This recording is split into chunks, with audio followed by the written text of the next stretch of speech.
Hello there, this is Father Ken Lau, and welcome to episode 14 of Living with a Saint series.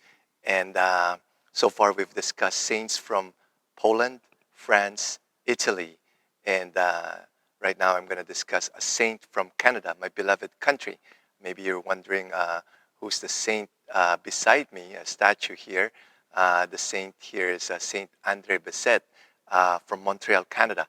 Okay, and he's also known as Brother Andre. So he was born in August 9, 1845. He was the eighth of 12 children from a very poor family. Okay, he was baptized and he was given the name Alfred. He was orphaned at the age of 12.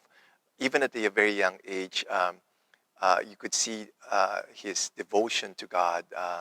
The very first prayer that he learned is just saying the prayer, Jesus, Mary, Joseph. And he was very sickly. He would always have chronic stomach pains. That's why he couldn't hold on to a job for a long time. So he would go from one shop to another and one farm to another. And also he also even went to the United States to work there. At the age of 25, he joined the Holy Cross Brothers in Montreal with the recommendation of his pastor, and his pastor wrote a note to be given to the Holy Cross Brothers community, and it says there, "I'm sending you a saint." And of course, the community couldn't believe that. So he was joining a community who teaches, okay?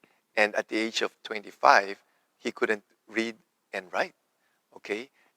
So there was a couple of times where the superiors were thinking of asking him to leave.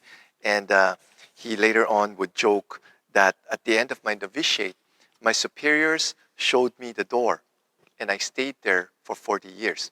So he became a porter there, and there he was able to meet a lot of poor people and sick people, and he was able to minister to them, okay?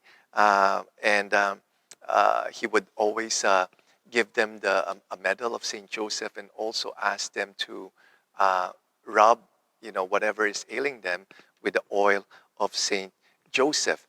And whenever a healing would be attributed to him, what he would respond is this: "It is St. Joseph who cures.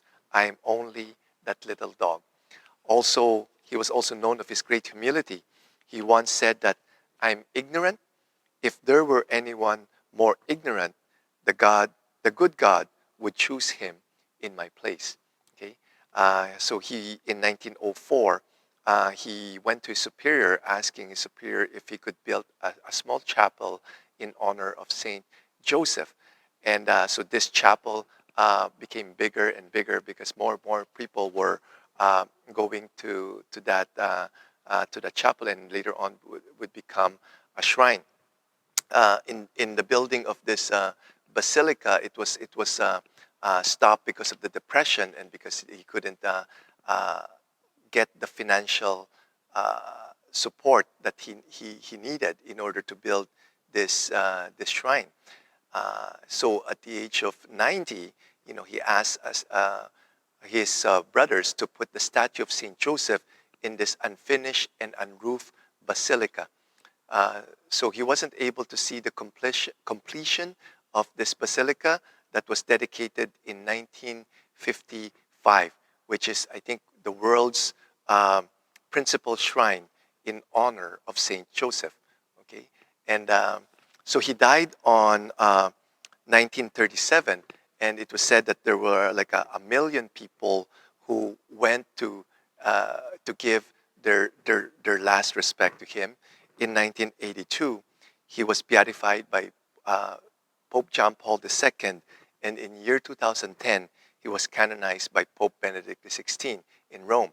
And for me, I was so privileged that I was able to go to the Oratory of St. Joseph in 2010, October 17, to watch his canonization. So if you want to know more about Brother Andre, a very good book is called Brother Andre, and the author of that book is John Guy the Book.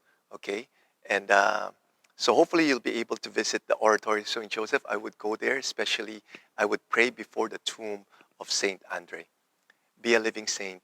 Jesus, Mary, Joseph, we trust in you.